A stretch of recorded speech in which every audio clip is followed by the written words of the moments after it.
Hello all. This week we will cover Chapter 8, Human Development. In part 1 of the video, we will discuss some special research design used by developmental psychologists. We will also discuss the relationship between heredity and environment and a theory on cognitive development such as our thoughts, intelligence, and language. So first, what is development? Development implies some continuity and change in human capabilities, such as in this figure. So as we mature or as our physical and cognitive ability changes, we become capable of doing activities we were not able to do when we were a child. But how can we study these types of change? In other words, how can we conduct developmental research? Sometimes trying to examine change could be very difficult. So broadly, we can categorize into two research designs. So there's a cross-sectional design and a longitudinal design. Cross-sectional design in developmental research is where different age groups are studied at a single time point. So, if we want to compare, for example, cognitive abilities of 3 different age groups, we recruit individuals who are at age 1, 4, and 7 and compare how well they do in their cognitive abilities. However, cross-sectional design has limitations. For example, let's say we are interested in examining the differences in memory between various age groups. And say that we have the participants complete the assessment using a computer. This would actually not be a good idea, because those who are younger are probably used to using computers since they were children, compared to those who are older may not have a chance to use computers after a certain age. So even if we find that the younger people are able to memorize more than the older people, is this difference due to the actual memory ability, or is this due to how comfortable they are using computers? And this is called cohort effect, which suggests that the environment of the time period which individuals were born may influence the results. So how do we minimize this cohort effect? We employ a longitudinal research design. As opposed to cross-sectional design, participants are studied over a period of time.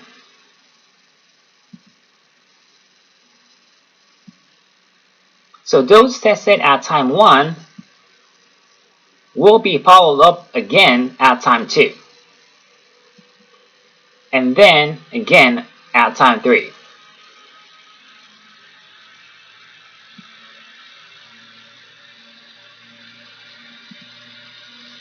And we compare the differences among the different time points. Again, in longitudinal design, the same participant will be followed up for multiple time points. So to summarize, cross-sectional design will be comparing different individuals in different age groups, but the data collection will be completed at a single time point. On the other hand, in longitudinal design, the same participant will be followed up in multiple time points. So, if we wanted to compare among ages of 20, 40s, and 60s, then it would take 40 years to collect all data using longitudinal design. Whereas in cross-sectional design, again, it will be done in just a single occasion. So as a result, you can imagine the limitation of longitudinal design is that it takes longer time to collect data, and there probably will be many drops out if the intervals between the times become larger.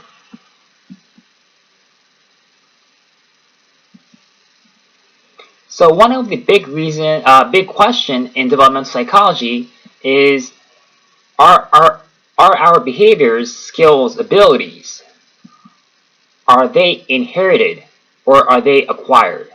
What do you all think? If it is inherited, then that ability is purely due to our genetics, basically DNA. On the other hand, if it is all acquired, then that ability is purely learned by the individual after birth. And this also has to do with the environment the individual is living, such as the resources that they had access to growing up.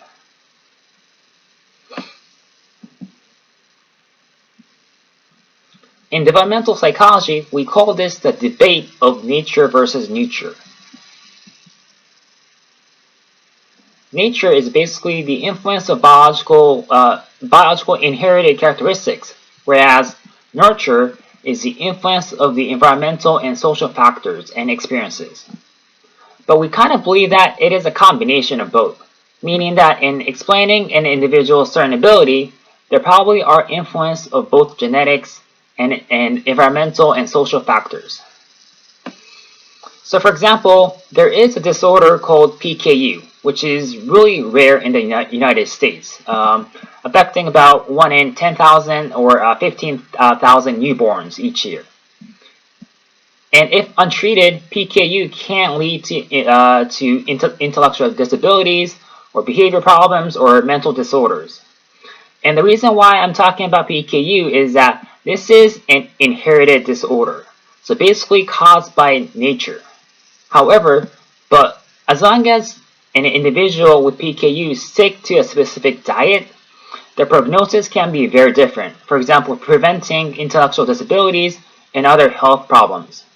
So, although the cause may be due to nature, nurture does have an influence. As a result, again, influence of both genetics and environmental and social factors.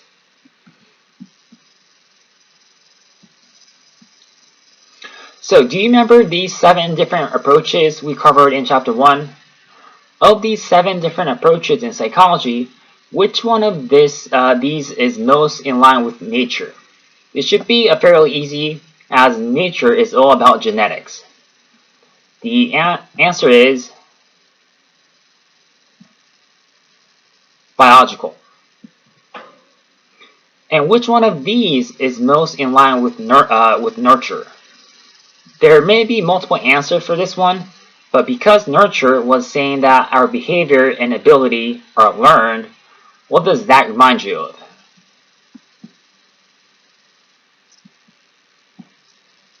Behavioralism. So behavioral approach would be the correct answer. But if you chose social cultural, I see where you're coming from, focusing on the impact of individuals' environmental and social factors on behavior.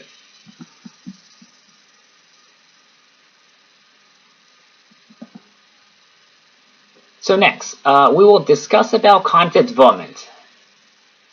So Jean Piaget was a Swiss psychologist where he explored how thoughts, intelligence, and language processes change as people mature.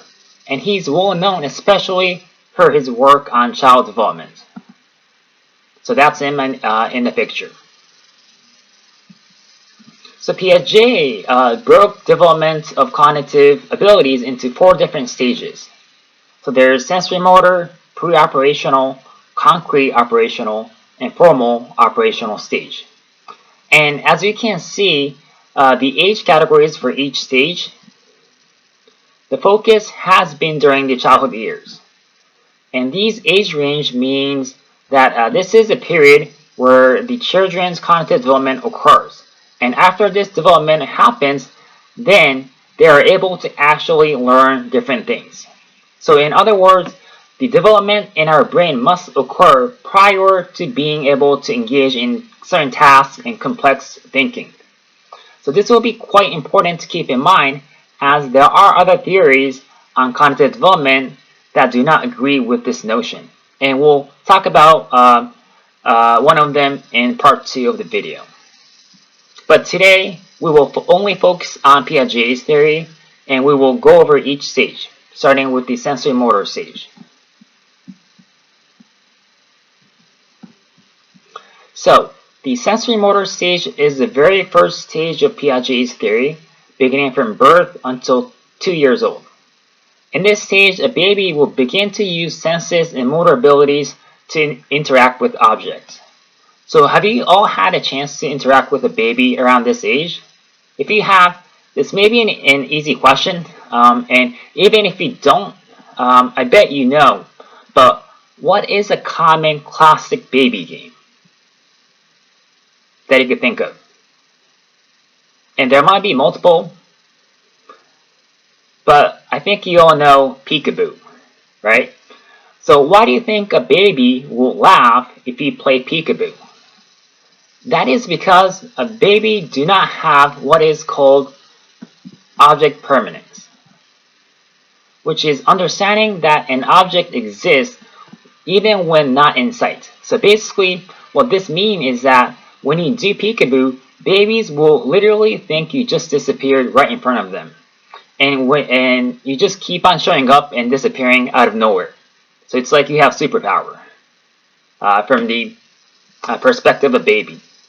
And I will post a link of the video clip on object permanence and in the description page. So make sure to watch it.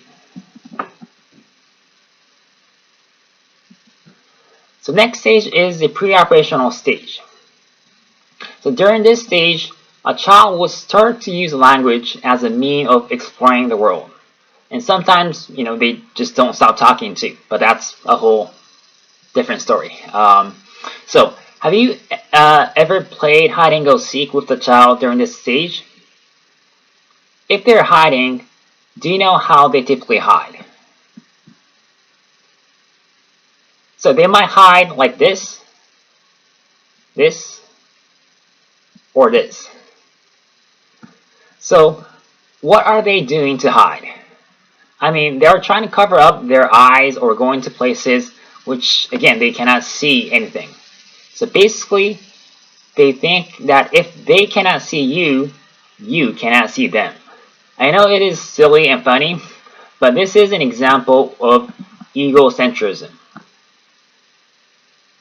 which is an inability to see the world through anyone else's eyes. So the world they are seeing from their eyes is everything, and they cannot think how you are seeing the world. And we are still in pre-operational stage. This is a stage that is kind of fun. But before moving on, I want you to see this video clip, and again, the link is posted on the description page of this video. So by watching this, you will understand these two concepts: centration and conservation. So pause this video and watch this 4-minute video clip, and I bet you will be laughing watching this. So centration is the tendency of a child to focus on one feature of the object.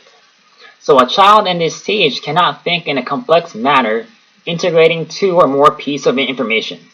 And as a result, a child does not yet have conservation, where simply changing the appearance of an object does not change the object's nature.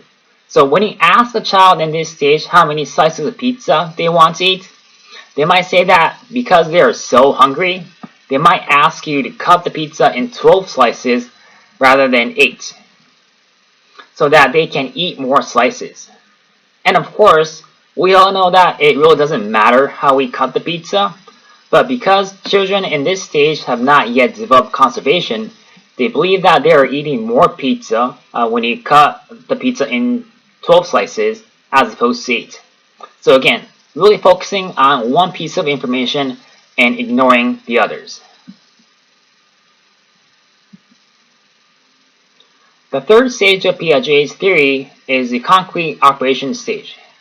So they are beginning to be capable of thinking logically and have understood conservation and is able to mentally reverse back the operations. However, they are not capable of abstract or hypothetical thinking. So they would have a hard time answering what is freedom or what is love. I mean, there are pretty complex questions. And the last stage is formal operations, which goes from 11 years old and beyond. In this stage, they are capable of pretty much all the concepts we discussed. So they're capable of abstract thinking and making predictions. So beginning to think like a scientist, where they could test out hypotheses and examine the results. So this is all I have in part 1 of chapter 8 on human development.